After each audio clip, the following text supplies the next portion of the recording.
Hello everyone, I am Avinash and I am back with another video in my channel Live for Physical Education। आज हम जो topic है उसके ऊपर बात करेंगे वो है योगा। ये क्लास 11 का फिजिकल एजुकेशन का 5th चैप्टर है। योगा बहुत कॉमन और फेमिलियर वर्ड है। हम ये समझते हैं कि योगा में क्या हमें आसन्स करने होते हैं, बट अगर बेसिक नॉलेज योगा की में अगर देखोगे, अगर उसको पढ़ोगे तो इसका बहुत एक ब्रॉड कॉन्सेप्ट है योगा का। फर्स्ट हमें ये पढ़ते हैं हम योगा एक्चुअली वर्ड ये लिया कहाँ से और क्या उसका मतलब होता है। जो योगा है वो कहाँ से लिया है, एक संस्कृत वर्ड से लिया है। योगा कहाँ से लिया है, संस्कृत वर्ड से। और वो संस्कृत वर्ड कौन सा है, युज। कौन सा है वो, युज। युज मतलब होता है मीन्स टू यूनाइट और टू ज्वाइन, मतलब किसी एक चीज़ को साथ लेके आना या ज्वाइन करना, या किसी ज्वाइन टुगेदर आप ऐसे समझ सकते हो। किसी चीज़ को ज्वाइन करना, यूनाइट करना, एक साथ लेके आना, वो यूज़ का मतलब होता है। तो योगा में ऐसे बहुत चीज़ें को हम अपने साथ लेके आते हैं, बहुत दो चीज़ों को साथ में लेके आते हैं। वो हम देखते हैं क्या है आगे। It is concern with the union of individual soul and absolute और डिवाइन सोल। योगा ये किस चीज़ से कंसर्न है, यूनियन ऑफ इंडिविजुअल सोल। जो हमारा इंडिविजुअल सोल है उसको किसके साथ लेके आना, एब्सोल्यूट और डिवाइन सोल जिसको हम मानते हैं। हम जब दोनों का सोल एक साथ आता है उसको हम योगा भी हम कह सकते हैं, वो इस चीज़ से कंसर्न लगता है। यहाँ पे भी जो हमने अभी बात करी ऊपर कि यूनाइट करना, ज्वाइन करना, तो यहाँ पे जो इंडिविजुअल सोल है, एब्सोल्यूट सोल है, जो डिवाइन सोल है, उस उनका यूनियन क्या है, yoga. Yoga is the unification of आत्मा विद परमात्मा। योगा क्या है, वो यूनिफिकेशन है किसका, आत्मा के साथ, परमात्मा के साथ। तो हमने सुना भी होगा कि आत्मा का परमात्मा से मिलन, तो वो सब यही चीज़ डिफेंड करता है। It also means the unification of physical, mental, intellectual and spiritual aspects of human being. जो योगा है वो किस चीज़ से रिलेटेड है, unification of physical, mental, intellectual. जो यूनिफिकेशन है हमारा फिजिकल बॉडी है, चाहे मेंटल है, चाहे इंटेलेक्चुअल है, चाहे हमारे स्पिरिचुअल आस्पेक्ट्स है, जो हमारी आध्यात्मिक चीज़ें हैं किसी भी एक ह्यूमन बींग की, वो क्या है, वो सब योगा के अंडर में आती हैं। देन जो डेफिनेशंस हैं योगा की, क्या है वो, checking the impulses of mind is yoga. ये किसने दी है डेफिनेशन, पतंजलि ने। जो पतंजलि है उन्होंने क्या डेफिनेशन देखी है कि हम अगर अपने माइंड की इम्पल्सेस को चेक करते हैं थ्रू किसी आसन के थ्रू या कोई भी ऐसा वर्क कर रहे हैं हम, जहाँ पे हमारा पूरा जो प्रेशर है वो माइंड पे पड़ रहा है, और जो इम्पल्सेस चेक हो रही हैं उस कोई भी जो हम सोच रहे हैं चाहे, तो वो क्या है, वो योगा है। Checking the impulses of mind is yoga, is given by Patanjali. Then Maharshi Ved Vyas है, इन्होंने क्या डेफिनेशन दिया, yoga is attaining the pose. आप कोई भी पोज अटेन करते हो, कोई भी पोजीशन आप होल्ड कर रहे हो, कोई भी पोजीशन आप मेंटेन कर रहे हो, वो क्या है, योगा है। और आसन में आपको यही देखने को मिलता है कि आप कोई भी योगा पोज है उसको अटेन करते हो, देन उसी में आप कोई उसको परफॉर्म करते हो। देन जो अगम है, इन्होंने क्या बोला योगा के बारे में, the knowledge about Shiva and Shakti is yoga. जो अगर आपको शिव और शक्ति की जो नॉलेज है, शिव और शक्ति की जो नॉलेज है अगर है आपको, तो वो क्या है, योगा है। बिकॉज उस टाइम पे जो योगा का फाउंडेशन था, उन्होंने उस टाइम पे वही करते थे, वही परफॉर्म करते योगा को, तो उन्होंने इससे रिलेटेड इसको डिफाइन किया है। तो हर कोई अपनी अपनी लैंग्वेज में योगा को डिफाइन कर सकता है। नेक्स्ट जो है वो है इम्पोर्टेंस ऑफ योगा। योगा की इम्पोर्टेंस क्या है, तो फर्स्ट है फिजिकल प्योरिटी। जो आपका फिजिकल बॉडी है उसकी प्योरिटी। तो ऑफकोर्स हम योगा का कोई भी आसन परफॉर्म करते हैं, योगा को हम लोग कोई भी आसन को, अलग अलग आसन को परफॉर्म कर रहे हैं, तो कहीं ना कहीं हमारे फिजिकल जो बॉडी पे है उसका इफेक्ट पड़ता है। और हम जो हमारी बॉडी, हम हमारा काम उसको फिजिकली प्योरिटी रखते तो हैं हम, लेकिन उसको इंटरनल जो हमारे ऑर्गन्स हैं उनको भी उनकी भी प्योरिटी हमारे लिए बहुत इंपॉर्टेंट है। तो थ्रू योगा आप अपने इंटरनल ऑर्गन्स को प्योर रख सकते हो। बहुत सारी अलग अलग ऐसे जो स्टेप्स हैं वो होते हैं, जैसे नौती, धोती, नौली, बस्ती, कपालभाति, त्राटक। ये ऐसी कुछ एक्टिविटीज़ हैं जिससे आप अपने इंटरनल ऑर्गन्स को प्योर रख सकते हो। नीति में क्या होता है कि जैसे वो जल नीति होती है, जिसमें वो एक नोज से पानी डालते हैं अपने नॉस्ट्रिल से, दूसरे से आती है। तो धोती में भी ऐसा होता है, एक सूती का कपड़ा होता है, उसमें अपने स्टमक तक उसको डालते हैं, जिससे जो हमारे जो भी अंदर के जो ऑर्गन्स हैं वो प्रॉपर तरीके से प्योर होते हैं, जिसका क्लीन होते हैं वो। तो आजकल के टाइम पे हम लोग अपने फिजिकल प्योरिटी पे बहुत ध्यान देते हैं, लेकिन जो इंटरनल ऑर्गन्स हैं उनको क्लीन करना, उनको प्योर रखना, वो भी हमारी रेस्पॉन्सिबिलिटी है। तो योगा में ऐसे बहुत सारे स्टेप्स हैं, जैसे नीति, धोती, नौली, बस्ती, कपालभाति, इनके थ्रू आप अपने इंटरनल बॉडी को भी क्लीन रख सकते हो। द नेक्स्ट है cure and prevention from diseases. ठीक है। प्रिवेंट भी करना है आपको, डिजीज से बचना भी है और उनको क्योर भी करना है। तो बहुत सारे ऐसे योगिक आसन हैं जो आपको, जो डिजीज़ से आपको प्रिवेंट भी करते हैं और क्योर भी करते हैं उनको। इवन आपकी जो इम्यूनिटी सिस्टम है, जो मेन रिस्पॉन्सिबल तो इम्यून है, अगर आपका इम्यून बहुत अच्छा है तो लेस चांसेस है कि आपको कोई डिजीज़ होने के चांसेस हैं। सो आप अपनी इम्यूनिटी पावर को भी इंक्रीज़ कर सकते हो with the help of yogic exercises. Then बहुत सारे ऐसे आसन हैं जो आपको बीमारी से दूर रखते हैं या कंट्रोल करते हैं उसको या क्योर करते हैं। जैसे वज्रासन होता है, वो आपको डायबिटीज़ आपकी कंट्रोल करता है। Same in case of high BP के लिए बहुत सारे आसन होते हैं, हार्ट अटैक के लिए। देन आपके जो अर्थराइटिस होते हैं, जो जॉइंट्स की प्रॉब्लम्स होती हैं, अस्थमा है, बैक पेन है, ओबिसिटी है, बहुत सारे अलग अलग ऐसे आसन होते हैं जो इनको क्योर भी करते हैं और कंट्रोल भी कर सकते हैं। तो हम इसको क्या क्या कहते हैं, cure and prevention from diseases. The next है रिड्यूसेस मेंटल टेंशन। आजकल का जो सिनेरियो है, जिस तरह से मॉडर्न जो एज चल रही है, इसमें क्या है, जो मेंटल टेंशन है, जो साइकोलॉजिकल फैक्टर्स हैं, स्ट्रेस, टेंशन, इरिटेशन, फ्रस्ट्रेशन, ये बहुत सारी चीज़ें हैं। आप जो हम हैं इतना बिजी हो चुके हैं अपने लाइफ में कि हमें डेली हर चीज़ कहीं ना कहीं प्रॉब्लम क्रिएट करती है। तो थ्रू योगा कुछ योगिक आसन ऐसे होते हैं जो आपको मेडिटेशन प्रोवाइड करते हैं, जो आपको मेडिटेशन में हेल्प करते हैं। तो थ्रू मेडिटेशन आप अपने मेंटल टेंशन्स को, मेंटल जो साइकोलॉजिकल फैक्टर्स हैं, स्ट्रेस, इरिटेशन, फ्रस्ट्रेशन, एनजाइटी, बहुत सारे ऐसे प्रॉब्लम्स हैं, उनको आप कम कर सकते हो with the help of meditation. और मेडिटेशन कैसा होगा, जब आप कोई योगिक आसन करोगे। नेक्स्ट पॉइंट है हेल्दी बॉडी।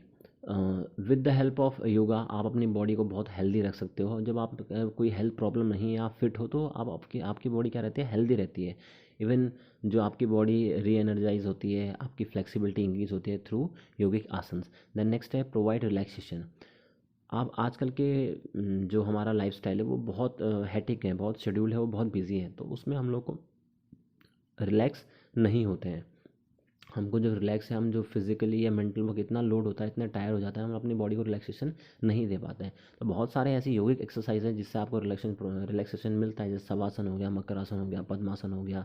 ये आपकी टोटली आपकी बॉडी को बिल्कुल रिलैक्स पोजिशन में लेके जाते हैं। आपका जो फटीग है, जो थकान है आपके बॉडी के अंदर, वो खत्म हो जाता है।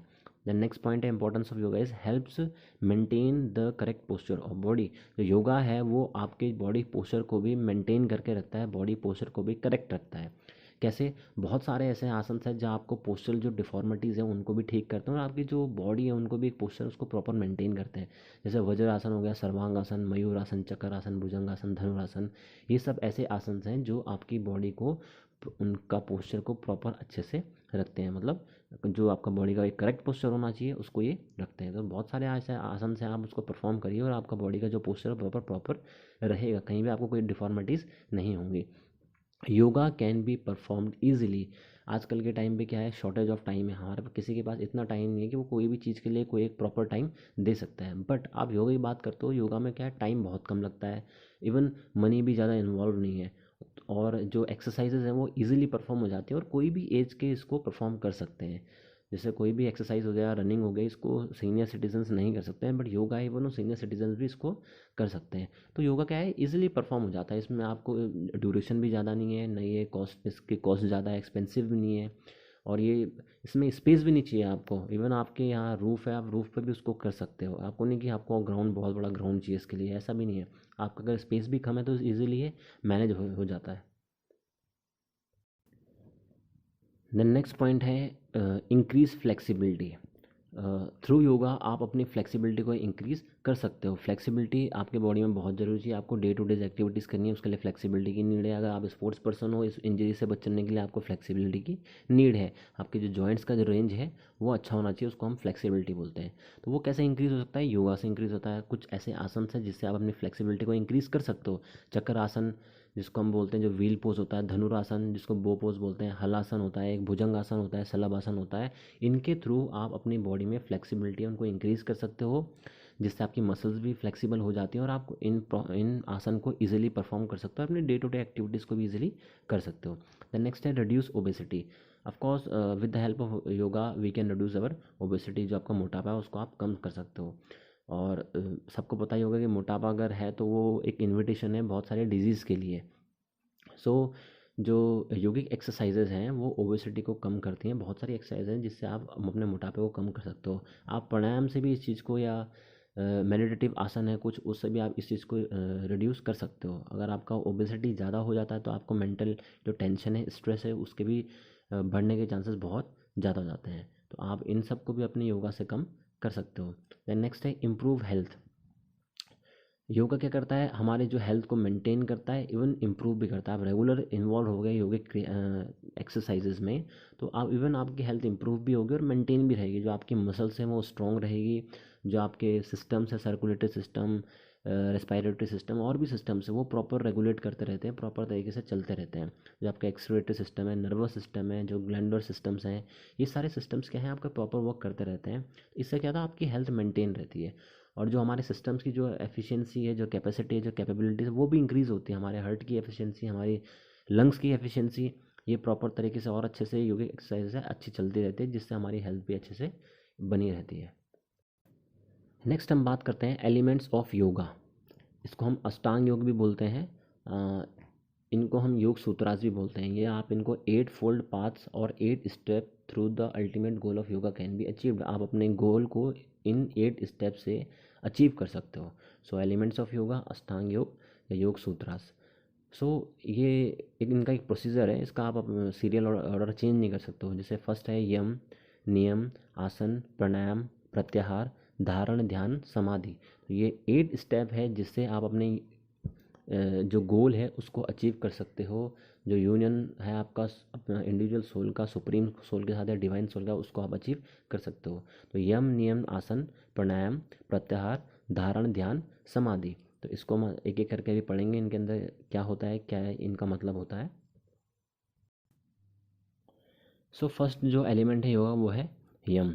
तो यम में क्या है, आपके बहुत सारे स्टेप्स हैं, जैसे अहिंसा और नॉन वायलेंस, ये यम के अंदर आता है। देन सत्य और ट्रुथफुलनेस, जिसको हम बोलते हैं असत्य, ब्रह्मचार्य और अपरिग्रह, ये क्या है, यम के ये स्टेप्स हैं, तो हमको ये फॉलो करने होते हैं। अब पहले बात करते हैं अहिंसा और नॉन वायलेंस। से बहुत सुना होगा आपने। इसका मतलब क्या होता है कि हमें किसी ऑर्गेनिज्म को या ह्यूमन बीइंग को किसी भी तरीके से हार्म नहीं पहुंचाना है। जो हमारी एंजाइटी है, चिंता है, जेलसी, हेट, एंगर, जो भी हमारे नेगेटिव इमोशंस हैं, ये सब क्या है, ये रीज़न होते हैं वायलेंस के लिए। तो इन सब से हमको क्या रहना है, दूर रहना है।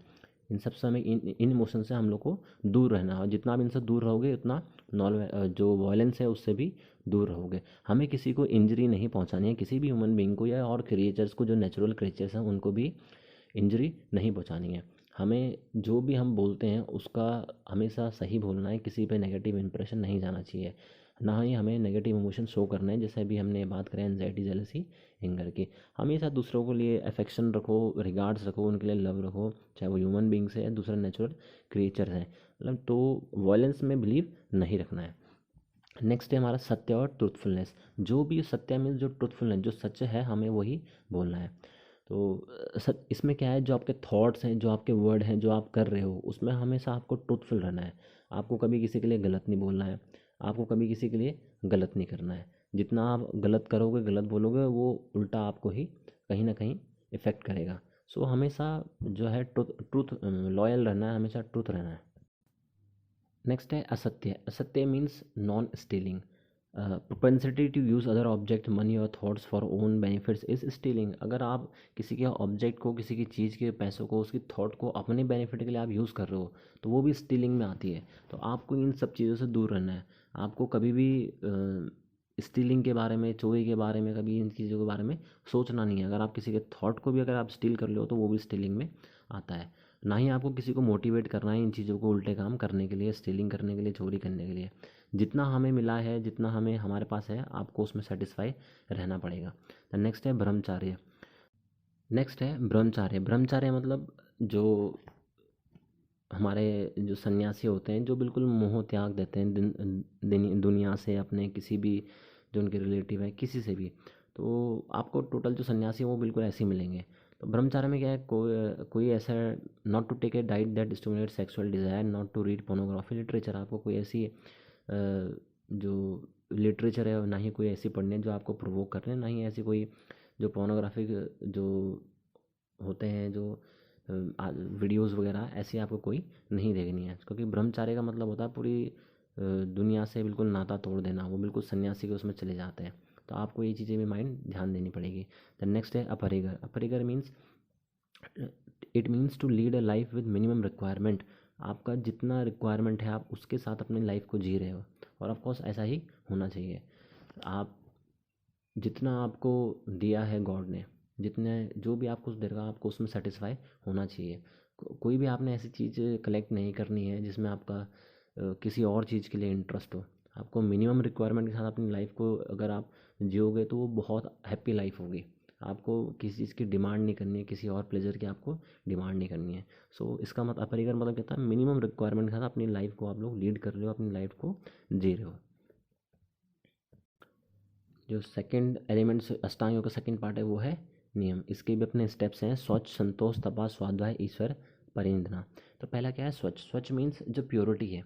हमें अपनी बॉडी को फिजिकली, मेंटली और एक्सटर्नली, इंटरनली प्योर रखना है, मतलब क्लीन रखना है अपनी बॉडी को। सो हम फिजिकली तो इस चीज़ को ध्यान देते हैं कि हमें कैसे क्लीन करनी है अपनी बॉडी को, बट जो इंटरनल ऑर्गन्स हैं हमारे, जो इंटरनल बॉडी है उसको हम क्लीन करने जब हम भूल जाते हैं या नहीं करते हैं, तो उसके लिए योगास में अलग अलग कुछ स्टेप्स होते हैं, शुद्धि क्रियाज होती हैं जिसको हम शतकर्मास भी बोलते हैं।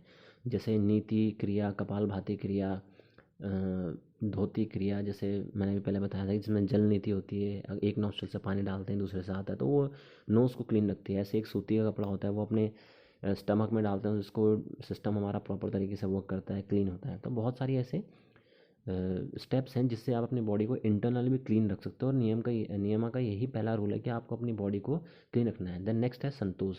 संतोष मीन्स हमने सुना भी होगा आपके जो फैमिली मेम्बर्स है कि पुराने जो एजेड होते हैं, ग्रैंड पेरेंट्स, वो बोलते हैं कि आपको हर चीज़ में हमें संतोष रखना चाहिए। मतलब एक एक स्टेट है जो हैप्पीनेस और सेटिस्फैक्शन की, आपको हमेशा सेटिस्फाई रहना चाहिए। हमें एक ऐसी फीलिंग डेवलप करनी पड़ेगी कि हम ऑलमोस्ट सेटिस्फाई, या किसी भी सिचुएशन में अपनी लाइफ के जितना गॉड ने दिया है हम we are satisfy with in. We should not expect any more from God.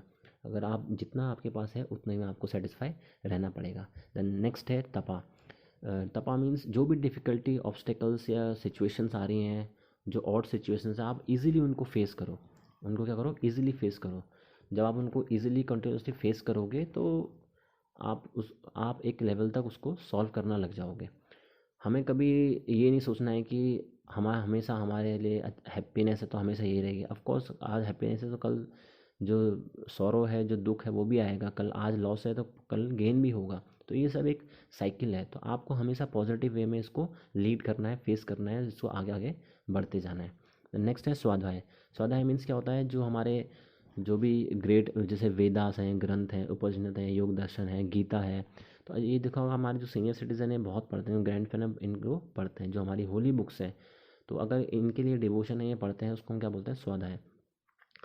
ये क्या है, ये फर्स्ट टाइप ऑफ स्टडी है। जो पहली स्टडी क्या है, वो जो ये बुक्स हैं रिलीजेस वो है। Then second type of study क्या है, कि अपने आप को जानना कि आप कौन हो, आप क्या करते हो, ठीक है, आप क्या कर रहे हो, आपका एम क्या है लाइफ में। तो ये क्या है, दो टाइप की स्टडीज़ हैं जो आप स्वाध्याय में आपको पढ़ने को मिलती है। देन देन लास्ट है जो नियम का पार्ट, वो है ईश्वर परिनिधना। ईश्वर परिनिधना मतलब क्या है, कि डेडिकेट करना जो भी आपकी लाइफ में है सब किसको, अब गॉड को डेडिकेट कर देना। आप एक प्रॉपरली ट्रू डिवोटी बन जाओगे प्रॉपर गॉड के लिए। आपको जो भी फैसिलिटीज़ मिली है, हैप्पीनेस मिली है, प्रॉस्पेरिटी मिली है, आपकी जो बॉडी है, माइंड है, इंटेलिजेंस है, पोजीशन, पावर, रिस्पेक्ट, मनी, जो भी है, वो जो भी आपने आज तक अपने लाइफ में अचीव किया वो सब किसकी ग्रेस से किया है, गॉड की ग्रेस से किया है। तो आप अपने आप को आप टोटली सरेंडर कर देते हो, किसके लिए, गॉड के लिए। जो आपके अंदर ईगो, जो क्वालिटी है प्राउड फील करने की, इम्प्योरिटीज़ हैं, वो आपके मन से सब हट जाती हैं। आप टोटली अपनी बॉडी को किसको डिवोट कर देते हो, गॉड को। देन जो नेक्स्ट पार्ट है वो है आसन। जो थर्ड पार्ट है अष्टांग योग का वो है आसन। आसन मीन क्या होता है, पोजीशन और पोस्चर ऑफ बॉडी। आप किस पोजीशन में आपकी बॉडी है, आपकी बॉडी का क्या पोस्चर है, उसको हम क्या बोलते हैं, आसन। अगर आप इजी उसको जो आसन का मतलब ये होता है to sit in easy posture. अगर आप इजी पोस्चर में बैठ जाओ जिसमें आपकी बॉडी को फटीग फील नहीं हो रहा, थकान फील नहीं हो रहा है, तो वो भी आसन है। आसन में क्या रखते हैं, हमारी बॉडी को फ्लेक्सिबल रखते हैं, एजाइल रखते हैं। एजाइल मतलब आपकी बॉडी इजीली मूव करती है, मूवमेंट करने में हेल्प होता है, आपको यंग रखती है। आपकी फिटनेस है वो भी इम्प्रूव रहेगी थ्रू दी आसन। जो आपकी बॉडी में फैट है वो भी कहीं ना कहीं रिड्यूस होगा। बहुत सारे ऐसे आसन्स हैं, उनके भी टाइप्स हैं, जैसे करेक्टिव आसन जो किसी चीज़ को ठीक करते हैं, रिलैक्सेटिव आसन जो रिलैक्सेशन प्रोवाइड करते हैं। देन मेडिटेटिव आसन जो आपको जो कंसंट्रेशन, जो ध्यान लगाने में हेल्प करते हैं, जो मेडिटेशन में आपको हेल्प करते हैं। देन फोर्थ पार्ट इज़ प्राणायाम। प्राणायाम मतलब क्या होता है कि अपनी ब्रीदिंग को कंट्रोल करना, the process of control of breathing. कैसे आप अपनी ब्रीदिंग को कंट्रोल कर रहे हो, उस प्रोसेस को हम क्या बोलते हैं, प्राणायाम। इसमें 3 स्टेप्स होते हैं, इसमें इन्वॉल्व होते हैं, पूरक, कुंभक, रेचक। पूरक मतलब क्या होता है, इनहेलेशन, जो आप इनहेल कर रहे हो, जो आप इनटेक कर रहे हो ऑक्सीजन, उसको हम पूरक बोलते हैं। देन कुंभक मीन रिटेनिंग द ब्रीथ, जो आप ब्रीथ या ऑक्सीजन आपने इनटेक करी है उसको रिटेन करना, उसको होल्ड करके रखना, उसको हम क्या बोलते हैं, कुंभक।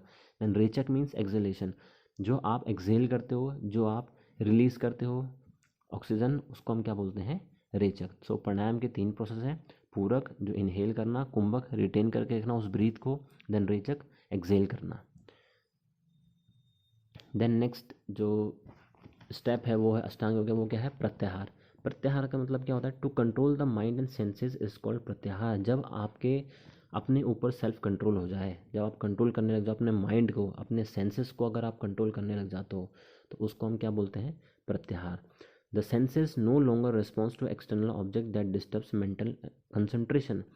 प्रत्याहार में क्या होता है, जब अगर आपको अपने सेंसेस के ऊपर कंट्रोल हो जाता है, तो कोई भी जो एक्सटर्नल ऑब्जेक्ट है जो आपके लिए हिंड्रेंस जो है डिस्टर्ब करेंगे, वो उसका आपको पता नहीं चलेगा, वो कहीं भी आपको डिस्टर्ब नहीं कर सकते हैं। जो आपकी जो सेंसेस हैं वो रिस्पॉन्ड करना बंद कर देती हैं किसी डिस्टर्बिंग ऑब्जेक्ट के लिए, या कोई जो बाहर का एटमॉस्फेयर जो डिस्टर्ब कर रहा है उसके लिए।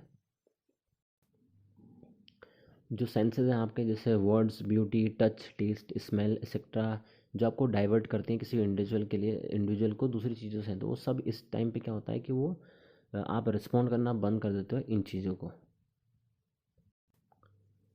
नेक्स्ट है धारण। धारण in the concentration of mind. धारण क्या है, कंसंट्रेशन ऑफ माइंड। हम ये देखते हैं जो हमारा माइंड होता है उसकी टेंडेंसी क्या होती है, वो फैल जाता है। माइंड क्या हमारा डाइवर्ट होता है, हर चीज़ से स्कैटर्ड होता है। सो उस स्कैटर्ड माइंड को, डाइवर्ट माइंड को एक जगह कंट्रोल करना पड़ता है, कोई एक फोकल पॉइंट समझ के, जिसको आप उसको कंट्रोल कर सकते हो। और माइंड अगर फिर कंट्रोल करके उसी एक फोकल पॉइंट पे लगाओगे या फोकस पॉइंट पे लगाओगे, तो आपको क्या है, कंसंट्रेशन में आपको हेल्प मिलेगी, मेडिटेशन में आपको हेल्प मिलेगी। तो जो फोकल पॉइंट है वो कुछ भी हो सकता है। जैसे आप अपनी आंखें बंद करके अपने फोरहेड में अपना एक पॉइंट, जैसे मान लो जो सेंटर होता है फोरहेड का, वो भी एक फोकल पॉइंट बन सकता है। या आपकी जो नेवल है, जिसको हम नाभि बोलते हैं, उसको भी आप एक समझ सकते हो। या आपके वॉल पे कोई एक ऐसी नेल है या फ्रेम है जिससे आप उसके ऊपर कंसंट्रेशन लगा सकते हो, उसको एक फोकल पॉइंट मान सकते हो। जो जो धारण है वो क्या है, फर्स्ट स्टेप है समाधि की तरफ। समाधि की तरफ जब जाते हैं तो क्या है, वो धारण है। धारण क्या है कि मेंटल एक्सरसाइज है, जो एक योगी को हेल्प करती है, एनेबल करती है कि वो ध्यान लगाए और ध्यान के बाद समाधि की तरफ जाए। जो ये सन्यासी होते हैं, योगीज होते हैं, क्या करते हैं, ये धारण करते हैं, पहले एक पोजीशन को धारण करते हैं, फिर ध्यान लगाते हैं, फिर ध्यान उनका जब लग जाता है एक समाधि में चले जाते हैं, जो बहुत दिनों तक उसी में रहते हैं। तो ये उससे रिलेटेड है। नेक्स्ट जो सेवेंथ पार्ट है वो है ध्यान। तो धारण, अगर हम किसी पोजीशन को हमने अटेन कर लिया है, देन उसके बाद हमारा ध्यान लगेगा। ध्यान क्या है, ध्यान is a process of complete consciousness of mind. Consciousness मतलब होगा कि क्वालिटी ऑफ बीइंग फेथफुल, आप कितनी फेथफुल से उस चीज़ को कर रहे हो, आप कितना उसमें ध्यान लगा रहे हो। It is a complete concentration of mind over a period of time without any distraction. आप उस टाइम तक कितना कंप्लीट कंसंट्रेशन उस पर लगा पा रहे हो without any disturbance, without any distraction. आपने कभी ये भी सुना होगा, जब आपके एग्ज़ाम्स होते हैं या आप कहीं जा रहे हो, कोई काम करने जा रहे हो अपने, बहुत अच्छा था, तो आपके फैमिली वाले बोलते भी हैं कि आराम से गाड़ी चलाना, ध्यान से करना, ध्यान से एग्ज़ाम देना। तो वो ध्यान क्या है, मतलब आपको अवेयर करने के लिए कि आप उस काम जो करने जा रहे हो उसमें प्रॉपर कंसंट्रेशन लगा के उस चीज़ को करोगे। तो सेम इसी का भी यही केस है। इसमें भी क्या होता है, आपको कंसंट्रेशन विद प्रॉपर जो माइंड है वो पूरा उससे प्रॉपर लगाना पड़ेगा कंसंट्रेशन के लिए भी। और इसमें कोई डिस्ट्रैक्शन नहीं होनी चाहिए। डिस्ट्रैक्शन होगा तो ध्यान लगाने में कहीं ना कहीं प्रॉब्लम होगी। जो लास्ट है जो अष्टांग योग का पार्ट, वो है समाधि। The union of individual soul with the supreme soul is called samadhi. जब आप अपने सोल को, इंडिविजुअल सोल को सुप्रीम या डिवाइन सोल के साथ, जो आपका इंडिविजुअल सोल है उसका जो यूनियन है सुप्रीम सोल के साथ, डिवाइन सोल के साथ, उसको हम क्या बोलते हैं, समाधि होते हैं। तभी वो बिल्कुल रिस्पॉन्ड नहीं करते हैं दूसरी चीज़ों को। He she begins to feel real truth. जो उनको रियल ट्रूथ है, रियलिटी है, वो समझ में आती है। वो खुद को ही भूल जाते हैं, इतना समाधि में लीन होते हैं कि वो खुद को भूल जाते हैं। आपको जो स्टेज होती है, जो समाधि के उसमें आप किसी दूसरी चीज़ को रिस्पॉन्ड नहीं करते हो। आप जब इस पोजीशन में अटेन हो जाते हो, आपको ये पोजीशन अटेन हो जाती है, मिल जाती है, आपको उसको फील करना स्टार्ट करते हो, तो टोटली आप जो आउटर इन्वायरमेंट से बिल्कुल अलग हो जाता है। आपको क्या हो रहा है बाहर, क्या हो रहा है, आपको कुछ पता नहीं चलता है। वो टोटली आप समाधि में लीन हो। तो जो योगी बाबाज होते हैं यही तो करते हैं, वो पहले उस चीज़ को धारण करते हैं, फिर उसमें ध्यान लगाते हैं, ध्यान लगाना समाधि में चले जाते हैं।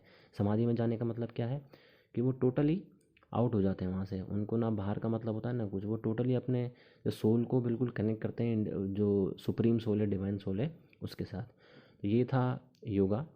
तो आई होप सो आपको थोड़ा बहुत समझ में आया होगा। बिल्कुल अगर नहीं भी समझ में आएगा आप कमेंट करें, मैं आपको नेक्स्ट वीडियो में और इसको कंप्लीट जो इसका प्रोसेस है उसके बारे में आगे और कंटिन्यू करूँगा। So like it, share it and subscribe it.